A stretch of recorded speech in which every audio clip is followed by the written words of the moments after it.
जय हिंद दोस्तों। HP general knowledge 53 की इस वीडियो लेक्चर में आपका स्वागत है, अभिनंदन है। आज की इस वीडियो में हम हिंदी के 25 प्लस इम्पोर्टेंट प्रश्न जो है वो कवर करेंगे, जो कि वेरियस कम्पिटिटिव एग्ज़ाम के लिए इम्पोर्टेंट हो सकते हैं। तो इस वीडियो को अंत तक ज़रूर देखें, अपने सुझाव, कमेंट और लाइक हमें ज़रूर दें। तो चलते हैं वीडियो के पहले प्रश्न की तरफ। पहले प्रश्न में पूछा गया है कि किस शब्द में उपसर्ग का प्रयोग किया गया है। चार शब्द दिए गए हैं: उपकार, लाभदायक, पढ़ाई, अपनापन। और इन चारों में से किस में जो है उपसर्ग का प्रयोग किया गया है। तो इसका जो सही उत्तर है वो है उपकार। उपकार में उपसर्ग का प्रयोग किया गया है। और वाक्य में जो है दायक, लाभदायक में दायक जो है प्रत्यय है, पढ़ाई में आई जो है प्रत्यय है, और अपनापन में पन जो है वो प्रत्यय है। तो इसका सही उत्तर जो है वो ए सही उत्तर है। अब देखते हैं अगला प्रश्न। अगले प्रश्न में पूछा गया है, निम्न पंक्ति के लिए उचित मुहावरा चुनें। तो पंक्ति दी गई है, इस वर्ष मेरा बैल भी मर गया और चोरी भी हो गई। और ऑप्शन दिए हैं, दाल में कुछ काला है, दूसरा ऑप्शन है कंगाली में आटा गीला, और तीसरा ऑप्शन है काला अक्षर भैंस बराबर। चौथा जो ऑप्शन है वो है एक पंथ दो काज। तो इसका जो सही उत्तर है वो होगा ऑप्शन वी। ऑप्शन वी, कंगाली में आटा गीला। कंगाली में आटा गीला का अर्थ होता है एक तो अभाव और उसके ऊपर फिर से अभाव, या यानी कि इस वर्ष मेरा बैल भी मर गया और चोरी भी हो गई। यहाँ पर दो अभाव हुए, अतः ऑप्शन वी जो है वो सही जवाब है। अगला जो प्रश्न है उसमें पूछा गया है, बहुत परिश्रम करना किस मुहावरे का अर्थ नहीं है। ऑप्शन है हाथ पांव मारना, खून पसीना एक करना, गाल बजाना, या फिर कोल्हू का बैल। तो इसका जो सही जवाब होगा वो होगा ऑप्शन सी। गाल बजाना जो है वो बहुत परिश्रम करना मुहावरे का अर्थ नहीं है। गाल बजाना का अर्थ होता है बकवास करना, अतः सी ऑप्शन जो है वो सही होगा। बाकी हाथ पांव मारना, खून पसीना एक करना और कोल्हू का बैल जो होता है वो बहुत परिश्रम करना मुहावरे का अर्थ है। अब देखते हैं अगला प्रश्न। अगले प्रश्न में क्या पूछा गया है। तो अगले प्रश्न में पूछा गया है कि अगले शब्द के लिए वाक्यांश के लिए एक शब्द का चयन करें। तो वाक्यांश के लिए एक शब्द का चयन करना है अगले शब्द के लिए। तो यहाँ पर जो ऑप्शन दिए हैं, पहला है जिसे देखा ना जा सके, दूसरा है जिसे सुना ना जा सके, तीसरा है जिसे जाना ना जा सके, और चौथा है जिसे गाया ना जा सके। तो इसका जो सही जवाब होगा वो होगा ऑप्शन सी, जिसे जाना ना जा सके उसे कहा जाता है अगे। जिसके बारे में कुछ भी ना जाना सके उसे कहा जाता है अगे। अगला जो प्रश्न है इसमें पूछा गया है कि 25 वर्ष पूरे करने के उपलक्ष्य में कौन सा उत्सव जो है वो मनाया जाता है। ऑप्शन है हीरक जयंती, दूसरा ऑप्शन है रजत जयंती, तीसरा ऑप्शन है स्वर्ण जयंती, और चौथा है इनमें से कोई नहीं। तो हीरक जयंती जो मनाई जाती है वो 60 साल पूरे होने के उपरांत मनाई जाती है। रजत जयंती जो है यहाँ पर सही उत्तर होगा, क्योंकि ये जो मनाई जाती है 25 वर्ष पूरे होने के उपरांत मनाई जाती है। स्वर्ण जयंती जो मनाई जाती है 50 वर्ष पूरे होने के उपरांत ये मनाई जाती है। अतः ऑप्शन बी जो होगा वो सही जवाब होगा, 25 वर्ष के लिए रजत जयंती। अब देखते हैं अगला प्रश्न।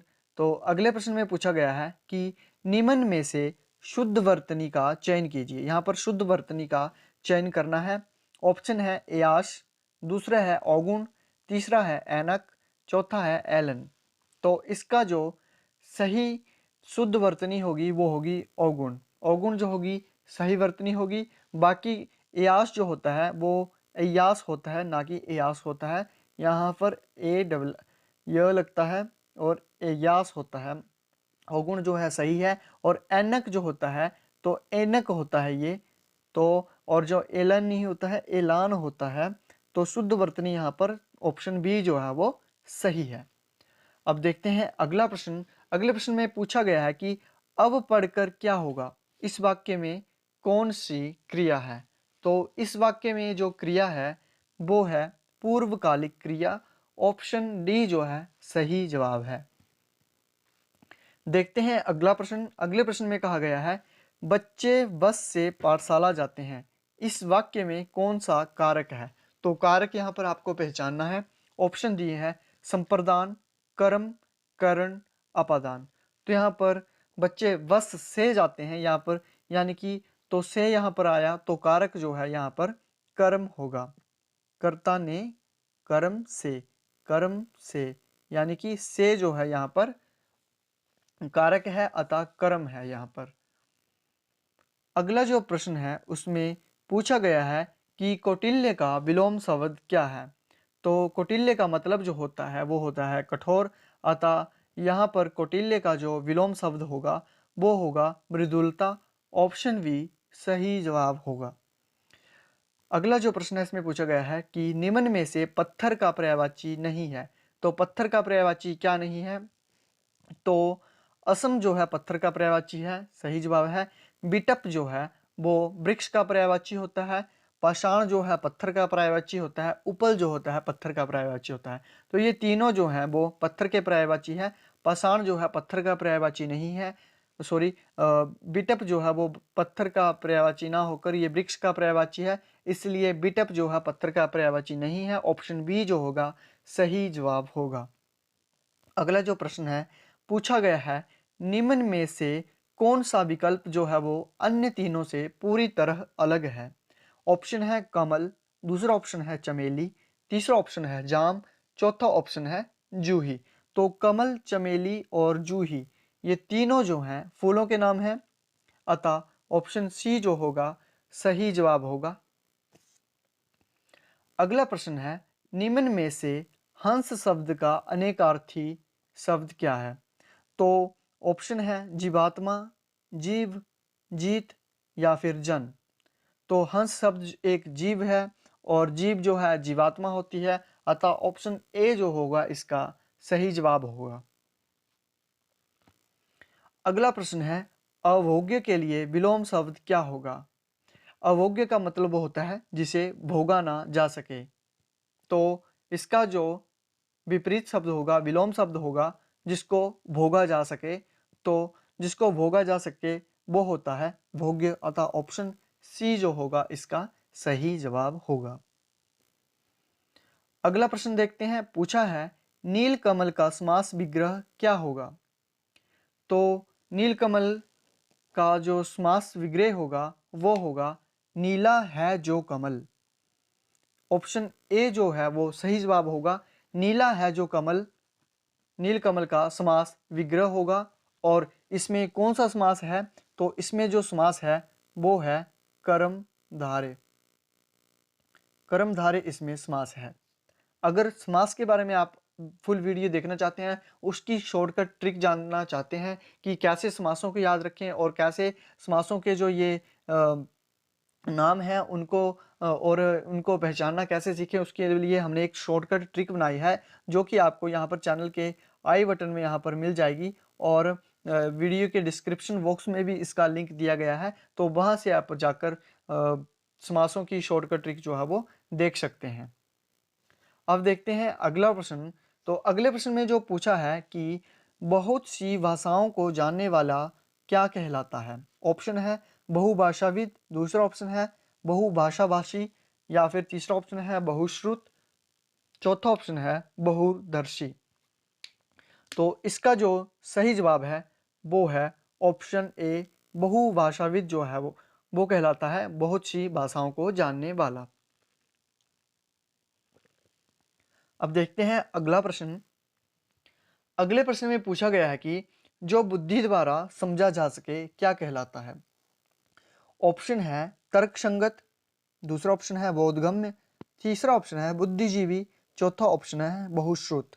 तो इसका जो सही जवाब होगा बोधगम्य इसका सही जवाब होगा। ऑप्शन बी बिल्कुल सही जवाब है। अगला प्रश्न देखते हैं। सौरभ धीरे धीरे दौड़ा अतः असफल हो गया। इस वाक्य में धीरे धीरे क्या है? क्या ये क्रिया है, प्रत्यय शब्द है, क्रिया विशेषण है या फिर विशेषण है? तो धीरे धीरे जो है यहाँ पर क्रिया विशेषण है, तो ऑप्शन सी इसका सही जवाब होगा। अगला प्रश्न है सम्मति का संधि विच्छेद क्या है? ऑप्शन ए है सम प्लस मति जो है ये है, या फिर सन प्लस मति है, सत प्लस मति है, या फिर सम प्लस मति है। तो इसका जो सही जवाब है वो है ऑप्शन सी, सत प्लस मति। सम्मति का ये संधि विच्छेद है। अगला प्रश्न देखते हैं। इसमें पूछा गया है कि जो रेस्तरां है वो किस भाषा का शब्द है। क्या ये जापानी का है, फ्रांसीसी का है, जर्मनी का है, या फिर रूसी का है। तो रेस्तरां जो है वो फ्रांसीसी भाषा का शब्द है। ऑप्शन बी सही जवाब है। अगला प्रश्न है, मस्ताना में कौन सा प्रत्यय है। देखिए, जो उपसर्ग होते हैं वो यहाँ पर लगते हैं, जो आगे लगते हैं वो होते हैं उपसर्ग, और जो पीछे लगते हैं वो होते हैं प्रत्यय। तो मस्ताना में कौन सा प्रत्यय है। तो आना जो है मस्ताना में प्रत्यय है। ये बना है मस्त प्लस आना से, तो मस्त आना जो है यहाँ पर प्रत्यय हुआ। और उपसर्ग पूछा होता तो मस्त यहाँ पर उपसर्ग हुआ। अगला प्रश्न है कि दावाग्नि शब्द निम्न में से किस वाक्यांश के लिए है।